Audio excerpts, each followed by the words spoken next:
Hey everyone, Genevieve here. We have an upcoming full moon in the sign of Capricorn Wednesday afternoon.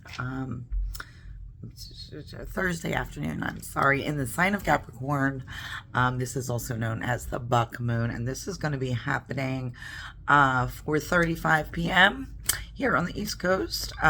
So my blend, of course, for this full moon is called Buoyancy, in honor of our sea goat, because in the winter time, it's more kind of like the regular goat, and it's more like the mountain goat in the winter time, and more like the sea goat in the summertime. But a goat is a goat.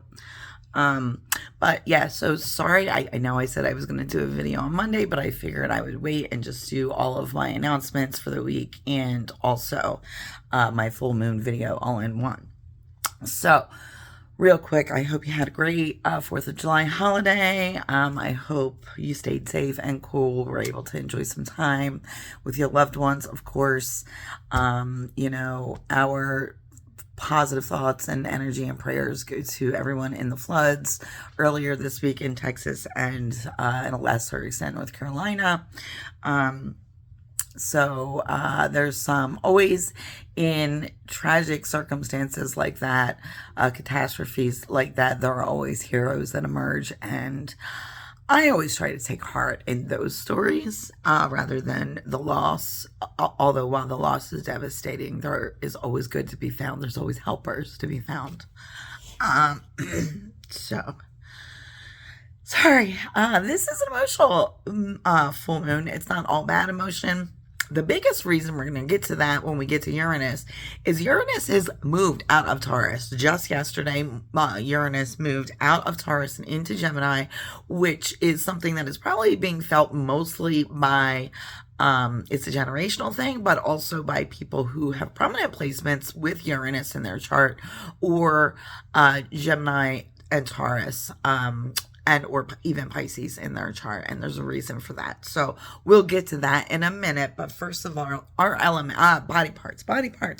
So associated with Capricorn, especially this time of year, anything to do with the spine, skin, and hair. So be extra cautious. Protect your spine. Any injuries, bug bites, things like that to your skin. Take care of them. And hair, well, hair is hair. In this humidity, it's probably not going to be pretty. That's all right. But maybe you want to give yourself a fancy new haircut or hairstyle, and that's a good time to do it under this full moon. All right. So our elements now, or our aspects to the elements, there's 6 fire, 11 air, 5 earth, and 5 water. So earth and water are pretty balanced, but air is actually taken over this chart for the most part.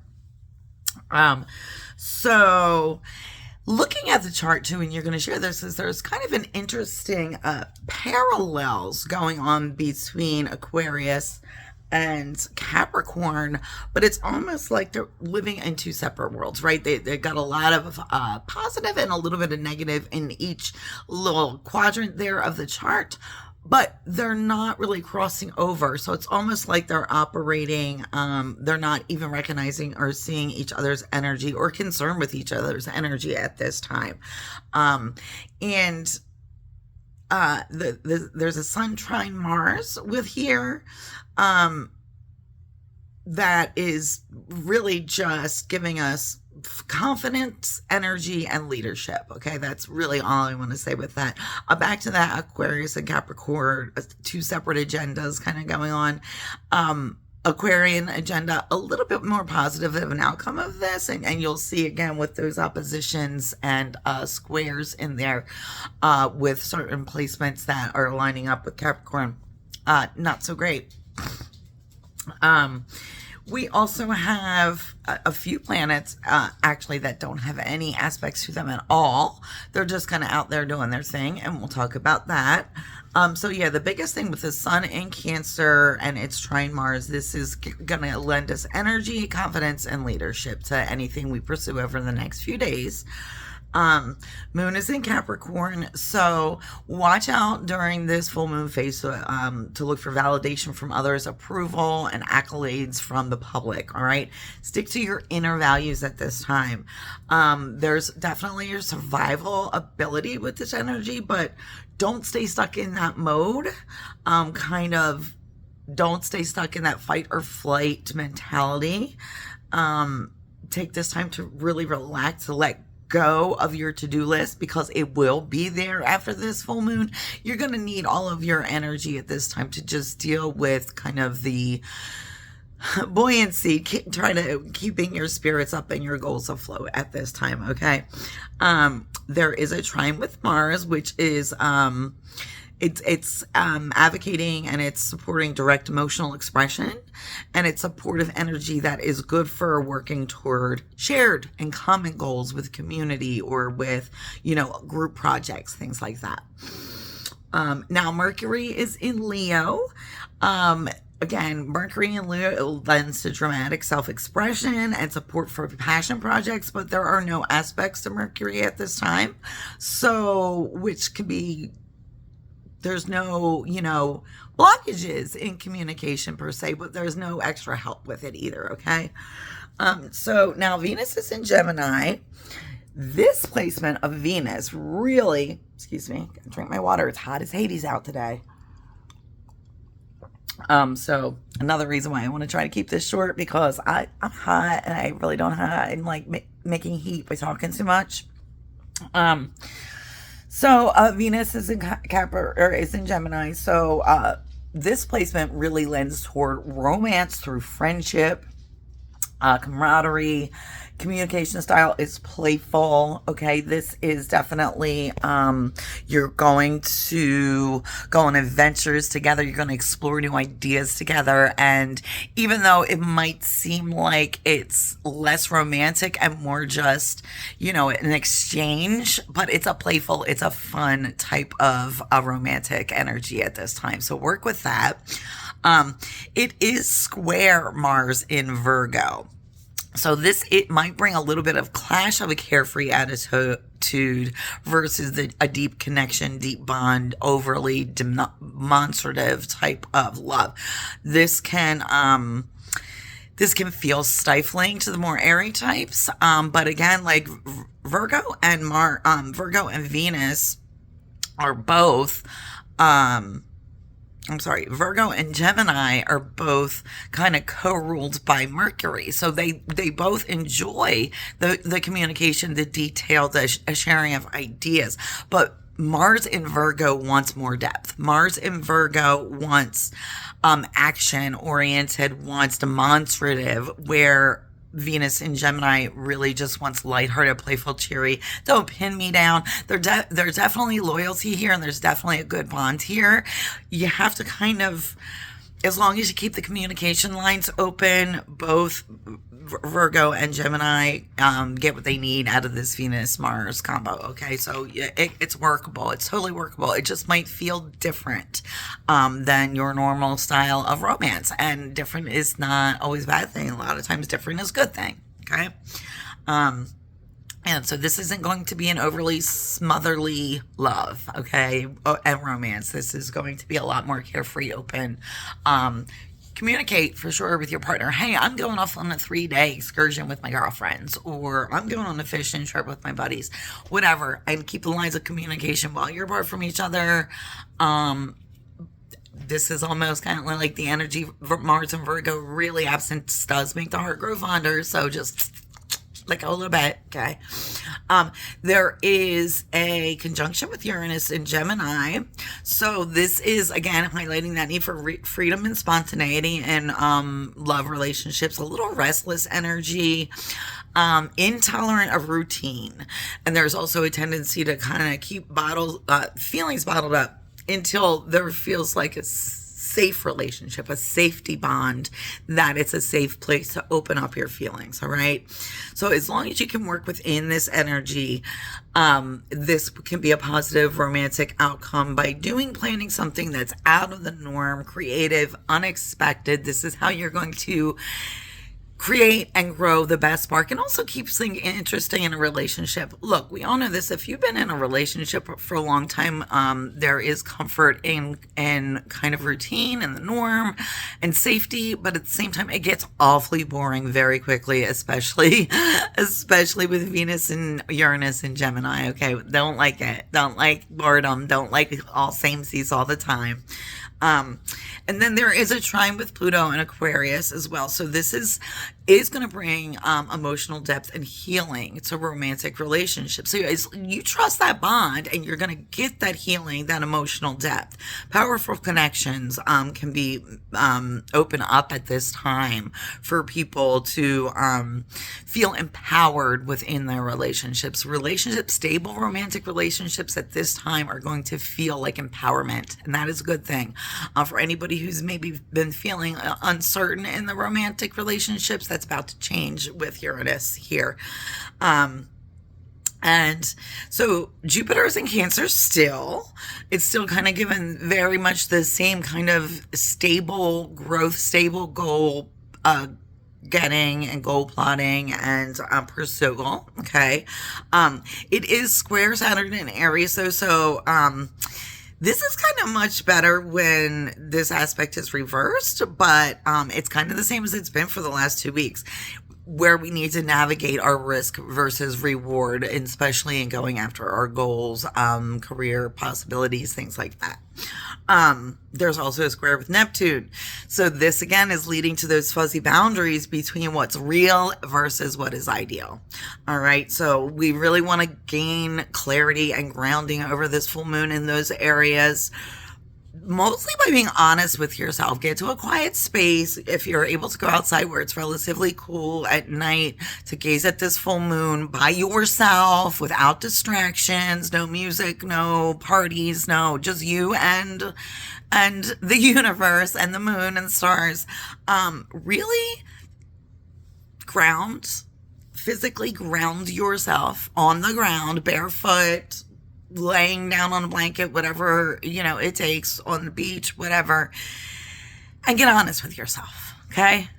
Find the path forward, but do it out of clear transparency at this time. Now Saturn is in Aries. So this is, this definitely feels restrictive again, but it's much needed to rein in those unrealistic pursuits and get disciplined. And again, this kind of goes in tandem with the last aspect. It is trine Uranus, sextile Uranus. So this is a balance of traditional and new age skills and techniques. So it's taking old and melding it with the new. So this is very good for progressive yet disciplined and realistic goals and plans and progress moving forward.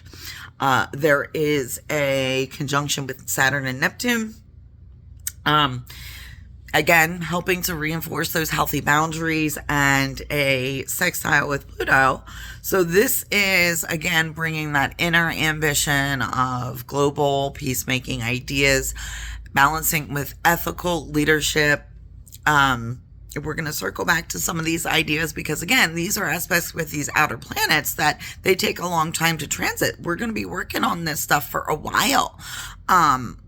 So again, the biggest change and the biggest, I guess, good news, but challenge of this particular full moon energy is that Uranus just moved into Gemini. So this is a big emotional change for Uranus prominent placements. Also Pisces, Taurus, and Geminis. Yesterday, especially when this first happened, you may have been feeling really off emotionally, drained, confused, tired, sluggish, just maybe disheartened, not sure of what to do next, where to go next. Because even though Uranus is way out there, wobbly, disruptive Uranus always has a way of throwing us for a curveball, right? It is, of course, going to retrograde back into Taurus later in this year, and then we'll finally move forward into Gemini to stay a while. But this is giving us a taste of things to come. So this is going to lead to a restless mind with brilliant ideas, flashes of new ways of thinking and doing things, disrupting traditional learning styles. And, the best idea to work with this energy is follow your curiosity to find new innovations, right? It might be uncomfortable, especially for traditionalists, people that say that, but this is always the way we've always done things, and especially moving out of earth into air. Uranus is like, what? Throwing us all a little bit, but our ideas now, not our, earthly progress and material stuff at this time, but our ideas are what's highlighted here. So, it might feel very uncomfortable. It's going to lead to exciting outcomes, guys.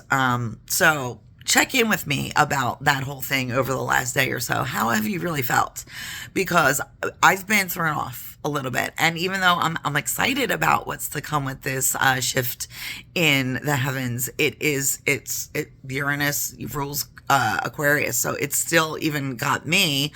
Even though it's a progressive thinking sign, it's still, we like to do things a lot of times more traditional ways. This is kind of throwing me for a loop, and I'm not old.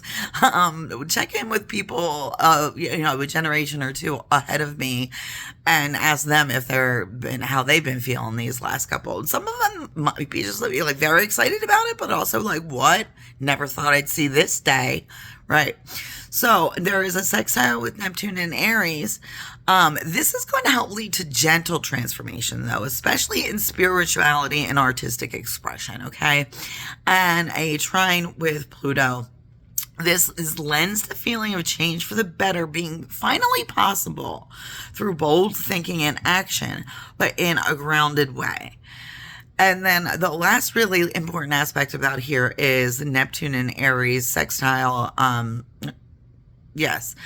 Pluto in Aquarius.